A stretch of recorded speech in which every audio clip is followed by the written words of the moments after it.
स्वागत है आपका आर्यन ऑनलाइन प्लेटफॉर्म पर।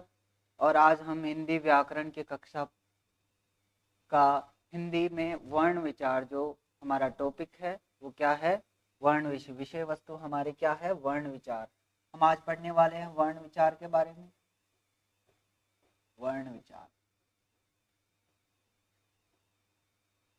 इससे पहले कि वर्ण विचार पर जाएं, जो मोटा मोटा जो कुछ परिभाषाएं हैं और भाषा से संबंधित जो हमारे परिभाषा हैं उसको एक बार समझ लेते हैं और लिख लेते हैं कि भाषा होती क्या है और भाषा का हमारे जीवन में महत्व क्या है।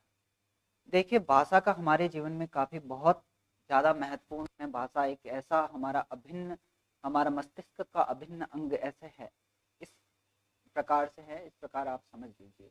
क्योंकि भाषा के बिना न तो मैं आपके पास अपने विचार रख सकता हूँ, न आप मुझे अपने विचार प्रकट कर सकते हैं।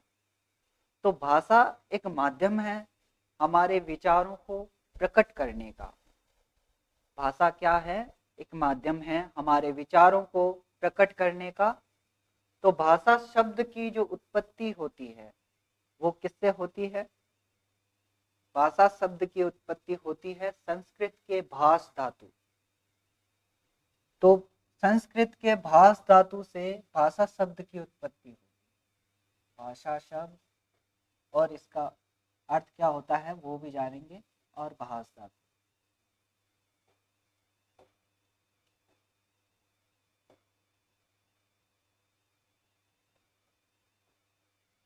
भाष धातु। तो भाष धातु क्या होती है? भाष धातु का अर्थ क्या होता है? भाष का अर्थ होता है, भाष का अर्थ होता है ध्वनित, ध्वनित अथवा प्रकट करना। ध्वनित अथवा प्रकट करना।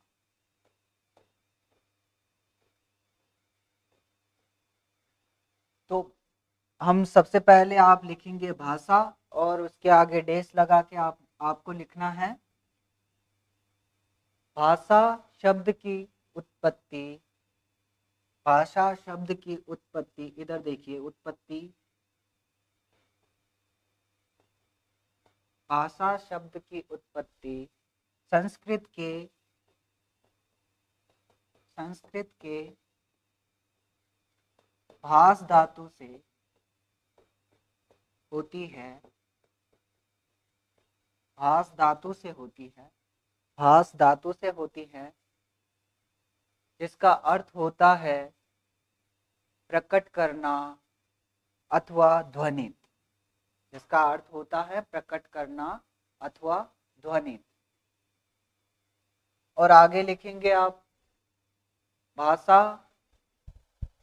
मनुष्य के लिए विचारों को प्रकट करने का एक माध्यम है। भाषा मनुष्य के लिए विचारों को प्रकट करने का एक माध्यम है। तो भाषा क्या होती है? भाषा वो चीज होती है जिसके माध्यम से हम अपने विचारों को प्रकट करते हैं। तो ये तो हमने जान लिया कि भाषा होती है, एक माध्यम होता है भाषा, और जिसके माध्यम से हम क्या करते हैं, अपने विचारों को प्रकट करते हैं, किसी के सामने अपने विचारों को रखते हैं। तो अब जानते हैं वर्ण। जो वर्ण होता है वो होता क्या है और इसका अर्थ क्या है। और हमारे जैसे हमने आपने सुना होगा जैसे कि वर्णमाला। वर्णमाला का अर्थ क्या होता है? वर्णों की माला। माला अर्थात सुव्यवस्थित ढंग से वर्णों को रखा गया है। जिस जिस भी प्रकार से हम वर्णों को रखते हैं सुव्यवस्थित ढंग से रखा गया है। जैसे क ख ग घ हुआ, तो ये है इसका सुव्यवस्थित ढंग है और काफी वैज्ञानिक तरीके से इसको हमने रखा हुआ है, वर्णमाला को बनाया हुआ है, बुना हुआ है उसको। तो जो वर्ण है, वर्ण क्या होता है? वर्ण क्या होता है सबसे पहले जानेंगे। क्या होता है वर्ण, क्या होता है उसके बारे में जानेंगे। और इसके बाद में हम वर्ण के प्रकार क्या होते हैं, वर्णमाला में वर्ण कितने प्रकार के होते हैं, और उनका पूरा विस्तृत अध्ययन करेंगे। ठीक है। तो वर्ण वर्ण किसी भी भाषा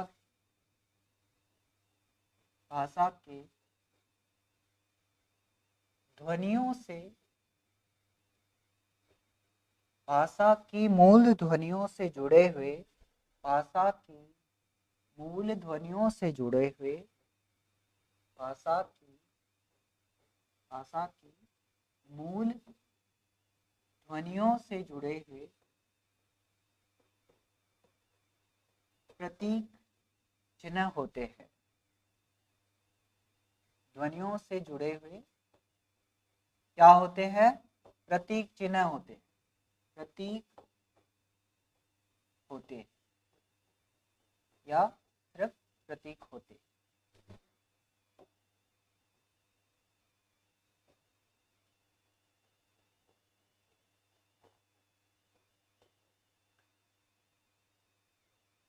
वर्ण किसी भी भाषा की मूल ध्वनियों से जुड़े हुए प्रतीक होते हैं।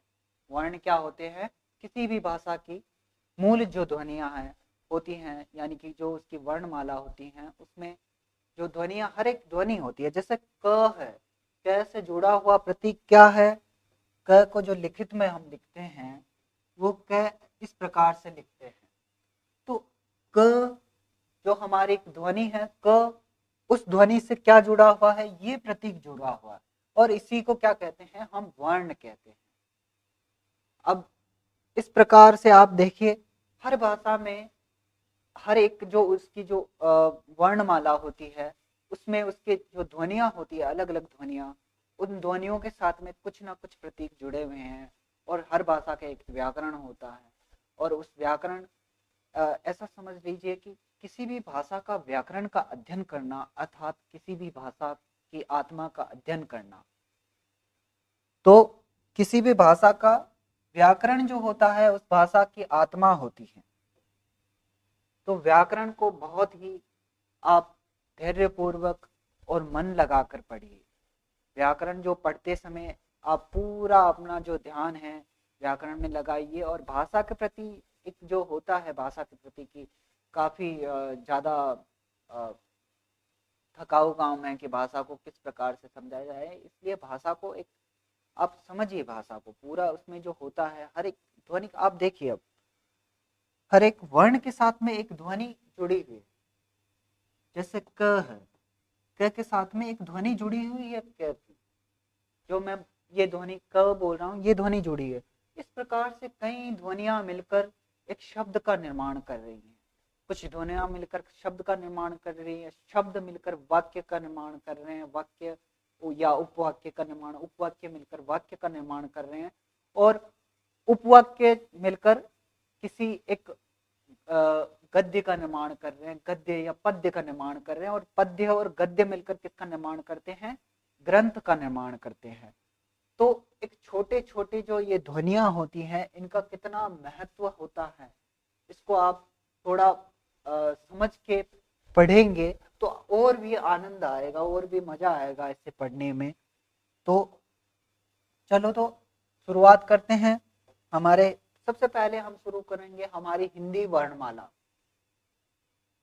तो आइए, सबसे पहले क्या, ये जो परिभाषा है ये एक बार आप लिख लीजिएगा। वर्ण, वर्ण किसी भी भाषा की मूल ध्वनियों से जुड़े हुए प्रतीक होते हैं।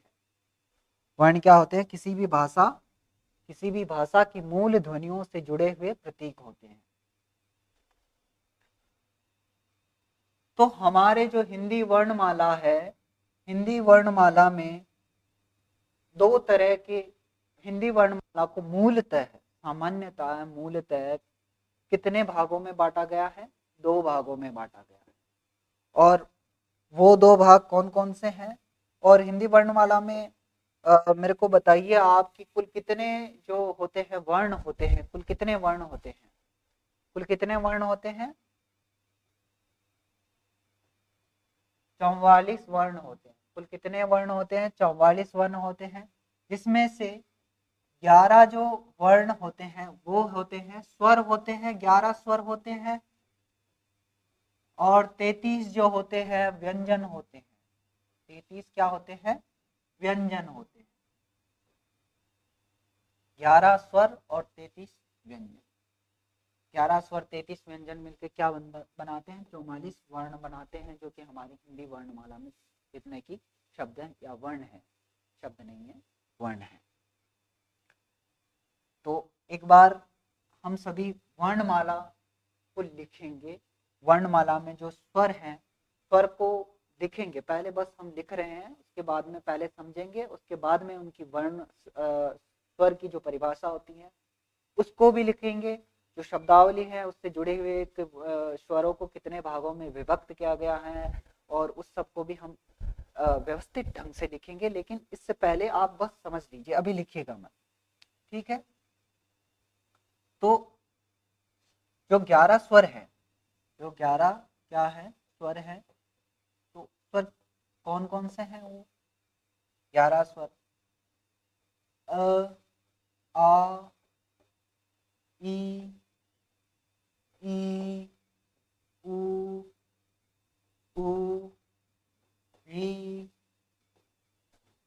ए, आई, ओ, औ। ये हो गए हमारे 11 स्वर। इसमें अब देखिए आप अ, ई, उ, री, ए, आई, ओ, औ। यानी कि इनको जो बोलने में जो कुछ जो स्वर हैं इसमें से, इनको बोलने में जो समय लग रहा है, जैसे कि मैं ए को बोलता हूँ और आ, तो काफी ए और आ में काफी अंतर आ रहा है, बोलने के समय में काफी अंतर आ रहा है। यानी कि एक वर्ण को बोलने में, एक स्वर को बोलने में अपेक्षाकृत अधिक समय लग रहा है, एक स्वर को बोलने में अपेक्षाकृत कम समय लग रहा है। अर्थात इस प्रकार से जो समय के आधार पे कि बोलने में जो समय लग रहा है उस आधार पे वर्णों को और स्वरों को और कितने भागों में विभक्त किया गया है? 2 भागों में विभक्त किया गया है। तो लिखिए, सबसे पहले आप अब लिखेंगे स्वर की परिभाषा। स्वर होते क्या हैं? तो सबसे पहले लिखेंगे हम, अभी लिखना चालू करना है, स्वर की परिभाषा लिखेंगे। स्वर, स्वर ऐसे करके स्वर लिखेंगे। आगे जो मैं बोलता हूँ वो लिखेंगे, और कुछ शब्द अगर आपको लगेगा कि कठिन है, नहीं लिखा जा रहा, तो मैं यहाँ पे लिख दूंगा उसको पहले से ही। तो स्वर वे ध्वनियां होती हैं, स्वर वे ध्वनियां होती हैं जिनके उच्चारण में, जिनके उच्चारण में किसी अन्य ध्वनि की सहायता की आवश्यकता नहीं होती। स्वर वे ध्वनियां होती हैं जिनके उच्चारण में किसी अन्य ध्वनि की सहायता की आवश्यकता नहीं होती। वो क्या होते हैं? स्वर कहलाते हैं। वो क्या कहलाते हैं मित्रों? स्वर कहलाते हैं। वे ध्वनियां, वे ध्वनियां जिनके उच्चारण में, उच्चारण में किसी अन्य ध्वनि, अन्य ध्वनि की सहायता की आवश्यकता नहीं, की सहायता की आवश्यकता नहीं। आपने लिख लिया ना पूरा? आप पूरा लिखना। स्वर वे ध्वनियां होती हैं जिनके उच्चारण में किसी अन्य ध्वनि की सहायता की आवश्यकता नहीं होती, वे क्या कहलाते हैं? स्वर कहलाते हैं। और आगे लिखिए, अर्थात, अर्थात, अर्थात जो स्वर होते हैं, अर्थात स्वर विशुद्ध ध्वनियां होती हैं, अर्थात स्वर विशुद्ध, अर्थात स्वर विशुद्ध ध्वनियां होती हैं। स्वर जो होते हैं वो क्या होती हैं? विशुद्ध ध्वनियां होती हैं। इस प्रकार से अब हम पढ़ेंगे स्वर के 2 प्रकार होते हैं। मैंने बताया था आपको अभी थोड़ी देर पहले कि एक को बोलने में अपेक्षाकृत कम समय लग रहा है और एक को बोलने में अपेक्षाकृत अधिक समय लग रहा है। तो इस आधार पे हमने स्वरों को क्या है, विभक्त किया है, दो भागों में विभक्त किया है। वो दो भाग कौन कौन से हैं? एक होते हैं ह्रस्व स्वर और एक होते हैं दीर्घ स्वर। दीर्घ से तो आपको इसके बोलने के तरीके से या शब्द से ही पता चल रहा है कि दीर्घ का अर्थात अधिक लंबा या जिसमें समय अधिक लग रहा है, उसमें कौन से वाले स्वर आ जाएंगे? हमारे दीर्घ स्वर आ जाएंगे। और जिसमें समय कम, जिन स्वरों को बोलने में समय कम लग रहा है, उनमें क्या आ जाएंगे? ह्रस्व स्वर आ जाएंगे। तो ह्रस्व स्वर एक बार देखिए, इधर देखिए, ह्रस्व स्वर और दीर्घ स्वर कौन कौन से हैं? सबसे पहले ह्रस्व स्वर को देख लेते हैं। ह्रस्व स्वर, ह्रस्व स्वर, ह्रस्व स्वर में आते हैं। अब आप खुद यहाँ पे प्रयोग करके देखिए, अ, ई, उ और री। ये जो स्वर है,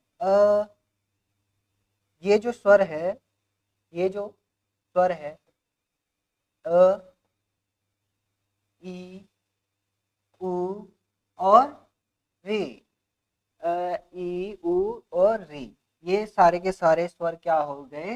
ह्रस्व स्वर हो गए। अ, ई, छोटा उ और हमारा री, छोटा उ और री,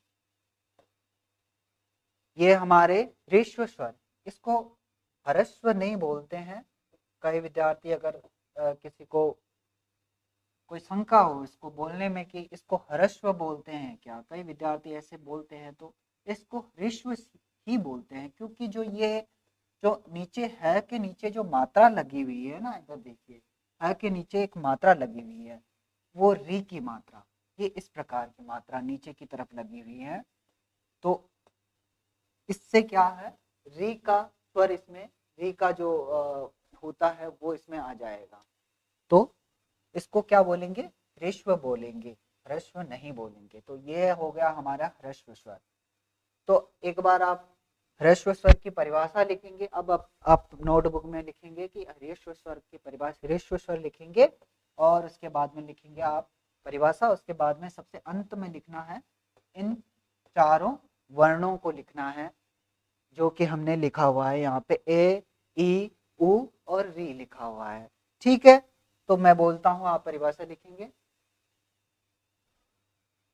ऐसी ध्वनियां या ऐसे स्वर जिनके उच्चारण में अपेक्षाकृत कम समय लगे, वे ध्वनियां या वे स्वर क्या कहलाते हैं? ह्रस्व स्वर कहलाते हैं। ऐसी ध्वनियां या ऐसे स्वर जिनके उच्चारण में अपेक्षाकृत कम समय लगे, वे क्या कहलाते हैं? ह्रस्व स्वर कहलाते हैं। और जैसे कि करके लिखेंगे आप आगे, आगे की लाइन में लिखेंगे जैसे कि करके, अ, ई, उ और हमारा री, अ, ई और री लिखेंगे। और आगे लिखेंगे आप दीर्घ। अब लिखेंगे हम, किसको लिखेंगे? दीर्घ स्वर।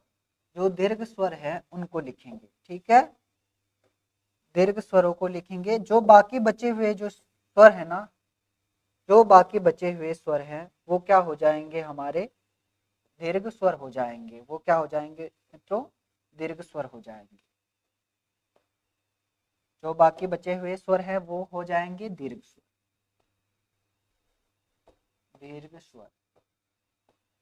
जितने भी इसमें बाकी बचे हैं वो क्या है? हमारे अब दीर्घ स्वर। यानी कि इन स्वरों को उच्चारित करने में अधिक समय लग रहा है, इसलिए इनको क्या कहते हैं? दीर्घ स्वर कहते हैं, जिनको उच्चारण करने में अधिक समय लग रहा है। अब आप बोल के देखिए, आ, ई, उ, ए, आई, ओ, औ। तो काफी, इन सब में काफी ज्यादा समय लग रहा है अपेक्षाकृत। जैसे कि री को बोल के हमने जल्दी से खत्म कर दिया, लेकिन ओ और औ तो काफी इसमें ज्यादा समय लग रहा है। तो अब लिखेंगे दीर्घ स्वर इस प्रकार से। आप नया वाला जो आपका छोटा सा टॉपिक बना लीजिए और उसको आगे लिखेंगे दीर्घ स्वर। दीर्घ स्वर में लिखेंगे हम ऐसी ध्वनियां या ऐसे स्वर, ऐसी ध्वनियां या ऐसे स्वर जिनके उच्चारण में, ऐसी ध्वनियां या ऐसे स्वर जिनके उच्चारण में अपेक्षाकृत अधिक समय लगे, वह क्या कहलाते हैं? दीर्घ स्वर कहलाते हैं। और दीर्घ स्वर में लिखेंगे आगे, जैसे कि आगे आप लिखेंगे जैसे, जैसे करके लिखेंगे आ, बड़ा ई और बड़ा ऊ और ए, आई और ओ और आओ। ये जो हमारे हो गए दीर्घ स्वर में आ गए। तो यहाँ तक हमारी स्वरों की कहानी है जो यहाँ तक समाप्त होती है। अब हम इससे आगे किस चीज को पढ़ेंगे? व्यंजनों के बारे में पढ़ेंगे। और उससे पहले व्यंजनों के बारे में पढ़ें, व्यंजन की जो परिभाषा होती है उसको भी देखेंगे, और व्यंजन होते क्या हैं और कितने व्यंजन होते हैं। सबसे पहले तो आपको यहाँ पे लिख रखा है कितने व्यंजन होते हैं कुल दोस्तों, कितने व्यंजन होते हैं? 33 व्यंजन होते हैं। कुल व्यंजनों की संख्या हमारे हिंदी वर्णमाला में कुल व्यंजनों की संख्या है 33 और उनमें से 11 स्वर है और कुल वर्णों की संख्या होती है 44।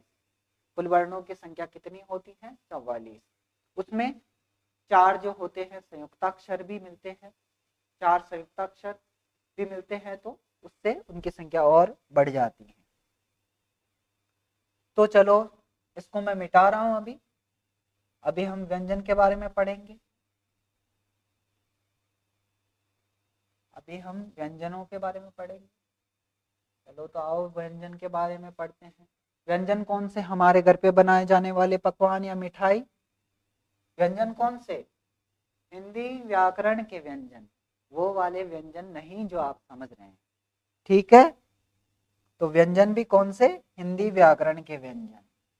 तो व्यंजन लिखेंगे, व्यंजन क्या लिखेंगे? व्यंजन लिखेंगे।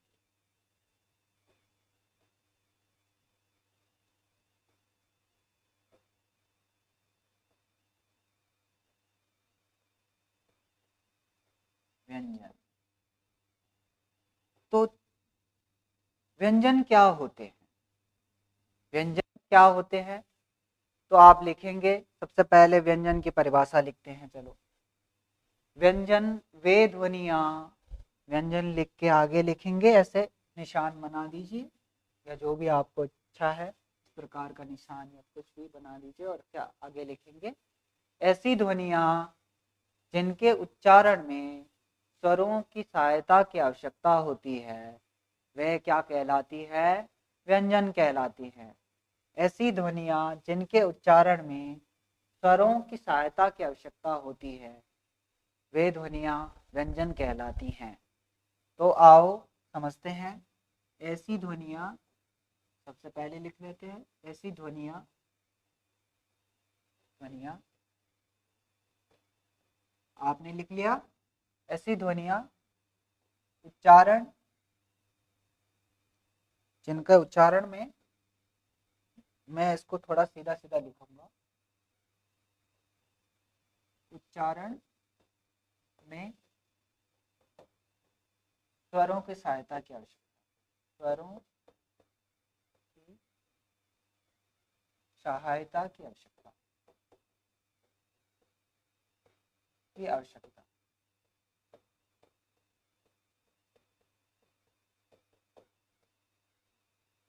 तो ऐसी ध्वनियां जिनके उच्चारण में स्वरों की सहायता की आवश्यकता होती है, वह ध्वनियां क्या कहलाती हैं? व्यंजन कहलाती हैं। तो स्वरों की सहायता की आवश्यकता किस प्रकार है? देखो, अब के लिखा मैंने और ये के में मिला दिया मैंने, अ मिला दिया, तो क्या हो जाएगा? क बन जाएगा। ये क्या बन जाएगा? क लिखा, क में ए मिलाया, तो क्या बन गया? हमारा पूर्ण व्यंजन जो क है वो बन गया। क लिखा, क में ए मिलाया, इससे क्या बन गया? पूर्ण व्यंजन क बन गया। इसी प्रकार मैंने लिखा ख, ख में ए मिलाया और इस तरह से हमारा ख पूर्ण व्यंजन बन गया। ये व्यंजन पूर्ण व्यंजन नहीं है। ये जो लिखा हुआ है यहाँ पे क, नीचे की तरफ हमने यहाँ पे हलंत लगा हुआ है, तो ये क्या है, अधूरे व्यंजन है। इनमें इनमें से ए मिलाने पर तो क पूर्ण व्यंजन बन जाएंगे, और उनमें से ए निकालने पर ये वापस से ये वाले अपूर्ण व्यंजन या विशुद्ध वर्ण बन जाएंगे, जैसे कि के का विशुद्ध वर्ण ये होता है। तो अब देखते हैं व्यंजनों को भी, जिस प्रकार से हमने स्वरों को बांट रखा था, जिस प्रकार से हमने स्वरों को किसमें बांट रखा था, ऋश्व स्वर और हमारे दीर्घ स्वरों में बांट रखा था। हमने स्वरों को दो भागों में बांटा था, ऋश्व स्वर और हमारा दीर्घ स्वर। इसी प्रकार से व्यंजनों को भी तीन भागों में बांटा गया है। सामान्यतः व्यंजनों को कितने भागों में बांटा गया है दोस्तों, तीन भागों में बांटा गया है। तो सबसे पहला कौन सा पार्ट है, सबसे पहला भाग कौन सा है, स्पर्श। स्पर्श, अंतस्थ, स्पर्श, अंतस्थ और ऊष्म। और जो चौथा होता है वो अलग ही होता है, संयुक्ताक्षर कहते हैं उसको, संयुक्ताक्षर। तो वो भी व्यंजन में ही, हम उनको शामिल व्यंजन में ही करते हैं, संयुक्ताक्षरों को व्यंजन में ही गिना जाता है, लेकिन वो इसका इसका हिस्सा नहीं है। ये जो भाग हैं ये विशुद्ध रूप से तीन भाग हैं, स्पर्श, अंत्यस्थ, अंतस्थ और ऊष्म। कितने भागों में बांट रखा है दोस्तों, स्पर्श, अंतस्थ और ऊष्म। तो अभी तो सिर्फ इनको जो भागों में बांट रखा है उनको पहले समझते हैं कि किस प्रकार से कितने भागों में बांट रखा है। आपने हिंदी वर्णमाला पढ़ी होगी बचपन में, अभी तो आपको शायद ही याद होगी हिंदी वर्णमाला, लेकिन फिर भी आपने कभी पढ़ी हो और अब भी थोड़ा थोड़ा याद हो, तो उसको एक बार फिर से हम याद करने का प्रयास करेंगे, या हम लिखते हैं, मैं लिखूंगा, आप याद करने का प्रयास कीजिए। तो जो हमारी हिंदी वर्णमाला थी उसमें 5 वर्ग थे, 5 शुरुआत के ऐसे वर्ग थे, और उसके बाद में 3 प्रकार के स और एक है आता है। 3 प्रकार के तो स आते हैं, एक है आता है, और जो अंतस्थ होते हैं यर लेवा आता है, उसमें पूरा का पूरा अंतस्थ होता है, उसको अंतस्थ बोलते हैं। जो स्पर्श से बोले जाते हैं, अर्थात जिनमें जो वाग यंत्र है, वाग यंत्र का अर्थ है कि जिससे हमारी ध्वनि निकल रही है। तो बताइए मुझे, ध्वनि किससे निकल रही है, मुख से निकल रही है ना, कंठ से लेकर जिह्वा तक, जिह्वा से ओष्ठ तक, ओष्ठ से हमारे नासिका तक, जितना भी जो होता है, जो ये पूरा निकाय जो बन रहा है, इसको क्या बोलते हैं, वाग यंत्र बोलते हैं। वाक यंत्र नहीं, वाग यंत्र। क्या बोलते हैं, वाग यंत्र, वाग यंत्र बोलते हैं। तो जो वाग यंत्र, जो ध्वनियां ऐसी ध्वनियां जो केवल वाग यंत्र के किसी न किसी अवयव या उच्चारण स्थल को स्पर्श करते हुए निकले, तो वो क्या कहलाती हैं, वो सारी की सारी किस में आ जाएंगी, स्पर्श में आ जाएंगी। और स्पर्श में कितने आ जाएंगे, कितने जो वर्ग हैं वो आ जाएंगे, पूरा क, च, ट, त और प, क वर्ग आ जाएगा, और च वर्ग आ जाएगा। वर्ग अर्थात ग्रुप, वर्ग का अर्थ है ग्रुप। तो ट वर्ग आ जाएगा, और त वर्ग भी इसी में आ जाएगा, और प वर्ग भी इसी में आ जाएगा।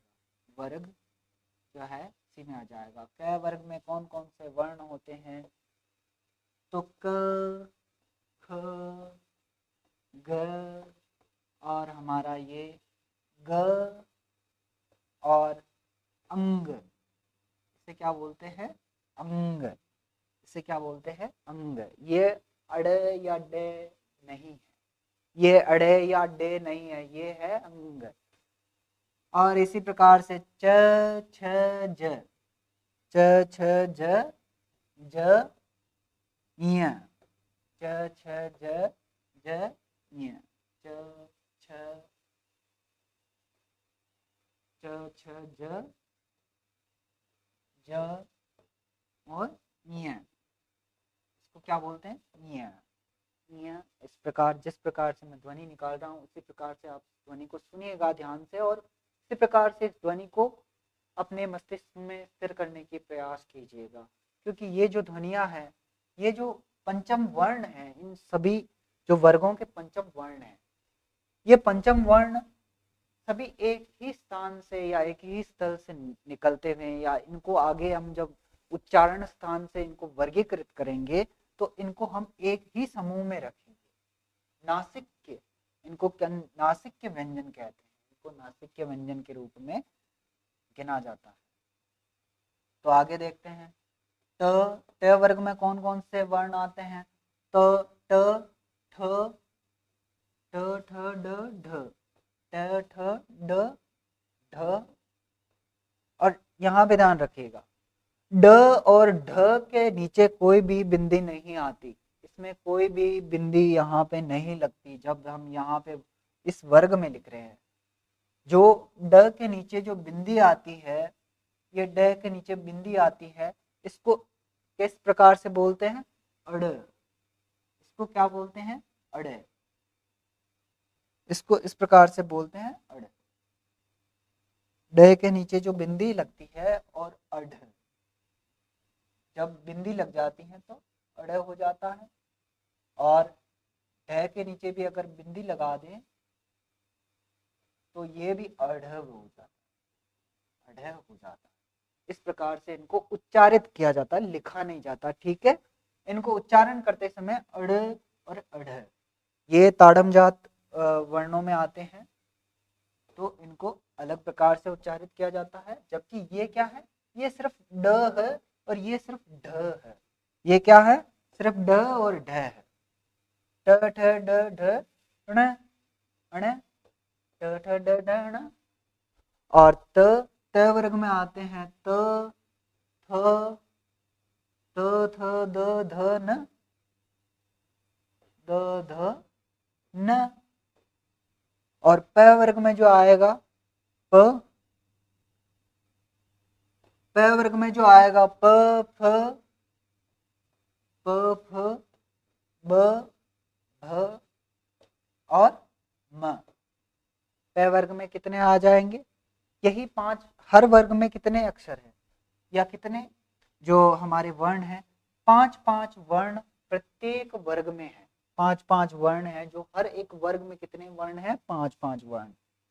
और उसमें जो पंचम वर्ण है, इनकी अलग ही विशेषता है। इसको आगे चल के पढ़ेंगे, पंचम वर्ण को भी आगे चल के हम और पढ़ेंगे। इससे पहले यहाँ पे प फ ब भ म, ये हमारे ये सारे के सारे जो वर्ण हैं, इनको क्या कहते हैं? स्पर्श व्यंजन कहते हैं। ये किस में आते हैं? स्पर्श व्यंजन में आते हैं। ये सारे के सारे जो व्यंजन हैं, ये स्पर्श व्यंजन में आएंगे। और इसके बाद में हम आगे देखें,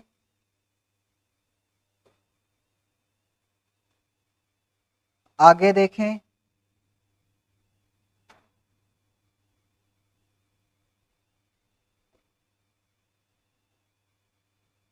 अब कौन से व्यंजन? अंतस्थ, अंतस्थ व्यंजन। अंतस्थ व्यंजन में कौन से जो हमारे जो व्यंजन आएंगे अंतस्थ व्यंजन में? य र ल व, य र ल और व। जो ये जो व्यंजन होते हैं हिंदी वर्णमाला के, ये किस में आते हैं? अंतस्थ व्यंजन में आते हैं। और इसके अलावा कुछ जो व्यंजन हैं उनको हम ऊष्म व्यंजन में रखते हैं। ऊष्म व्यंजन कौन कौन से होते हैं मित्रों? ऊष्म व्यंजन होते हैं तीनों प्रकार के स, और हमारा ह जो है वो किस में आ जाएगा? ऊष्म व्यंजन में आ जाएगा। तीनों प्रकार के स कौन कौन से? स संकर वाला श, और श षटकोण वाला श, तो ये श है,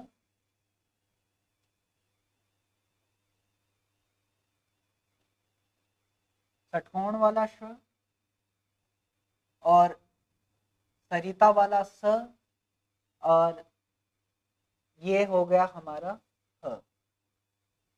तो 4 वर्ण उसमें हो गए, 4 इसमें हो गए। और वहां पे हमने 5 वर्ग पढ़े थे, जो हमने पीछे पढ़े थे, ये पीछे जो थे ये कितने हैं, 1 2 3 4 5, 5 वर्ग पढ़े थे। पांचों वर्गों में कितने कितने हमारे अवयव आ रहे हैं या वर्ण आ रहे हैं, कितने कितने वर्ण आ रहे हैं, पांचों में 5, 5 गुणा 5 कितने हो गए, 25। यानी कि यहाँ से 25 वर्ण तो यहाँ से हो गए। और हमारे आगे देखें, वापस से वहीं पे देखें, तो 4 वर्ण ये है, 25 और 4 29, 29 और 4 29 और 4 कितने हो गए, 33। और हमने पढ़ा है कि कितने हमारे हिंदी वर्णमाला में कितने जो व्यंजन होते हैं, 33 ही व्यंजन होते हैं।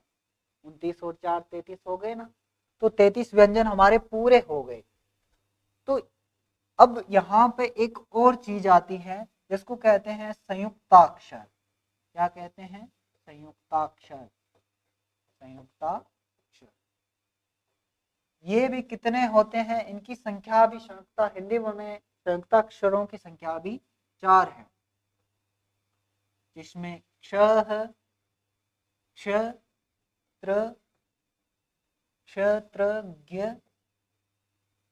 क्षत्रज्ञ और श्र, क्षत्रज्ञ और श्र। क्ष जो श्र जो बना हुआ है ना, ये किससे किससे बना हुआ है, क्ष जो बना हुआ है ये क धन स से बना हुआ, श से बना हुआ, स षटकोण वाला श से बना हुआ। और जो त्र जो बना हुआ है, यानी कि इन्हें संयुक्ताक्षर इसलिए भी कहते हैं, क्यों कहते हैं, इसलिए भी कहते हैं क्योंकि ये दो व्यंजनों से मिलकर एक नया व्यंजन की उत्पत्ति कर रहे हैं, इसलिए इनको संयुक्ताक्षर में रखा जाता है, संयुक्त होकर एक नया व्यंजन बना रहे हैं। त्र, त, धन, र। और य, ज, धन, य। जय धन हमारा जो वो च वर्ग है, च वर्ग का जो अंतिम अक्षर य होता है, इस प्रकार से, तो ये च वर्ग का अंतिम अक्षर य होता है, यही मिलकर ज और य मिलकर क्या बनाते हैं, ज्ञ बनाते हैं, ज्ञ बनाते हैं। और हमारा श्र, तो श्र, श्र, श्र कौन कौन मिलकर बनाते हैं, ये श्र स, शंकर वाला स और र मिलकर क्या बनाते हैं, श्रेय बनाते हैं। तो इस प्रकार